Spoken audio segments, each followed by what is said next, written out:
Ako'y naghahanap ng mapapangasawa. Gusto ko yung hindi nagngangawa, kahit mataba, basta maalaga. Ipagaluluto ka at paliligayahin ka.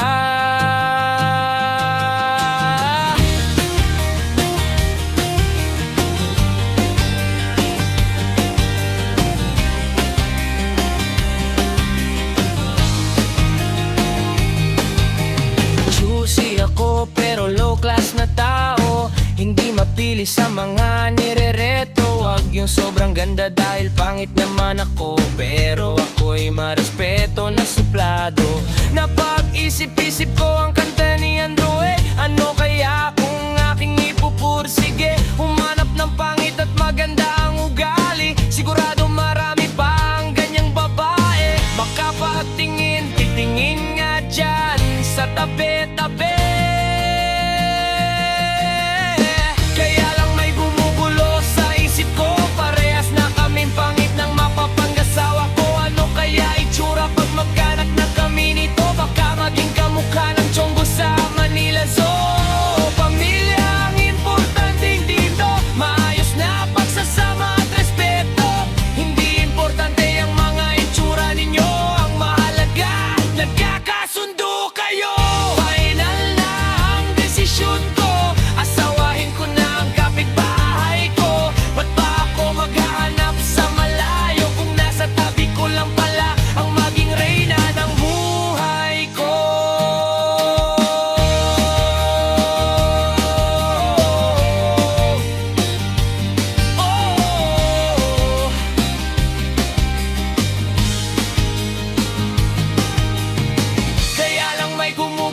Sa isip ko, parehas na kaming pangit ng mapapangasawa ko. Ano kaya itsura pag magkanak na kami nito? Baka maging kamukha ng Chonggo sa Manila Zoo.